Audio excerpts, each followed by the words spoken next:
ត្រចាខ្ញុំពេញចិត្តណាស់អត់ក្តីសៅមកពន្លឺតារាឡាឡាសូមជួយចម្លងឡាឡាឲ្យផុតទុកផងក្នុងនាលោកីគួរតែសរសើរចាន់វិញទេ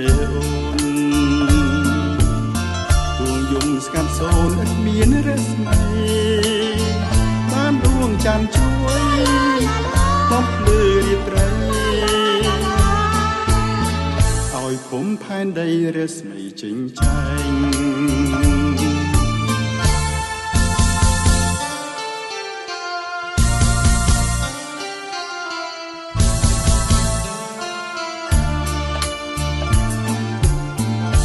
ចាន់អៀនចាន់លិចបាត់ទៅហើយដួងច័ន្ទអើយច័ន្ទគុំចំបាន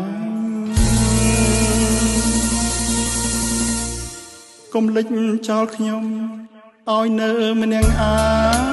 រាល់យប់ខ្ញុំតែនឹងស្រមៃរស្មីតារាចាជាប់ដួងចិត្តសូមច័ន្ទអានន្ទបោចិនភក្តីត្រូវចិត្តគ្នាឡាឡាឡាឡាតឯងឡាឡាឡាឡាលោកស្រីយើងសូមជួបគ្នាជាគូ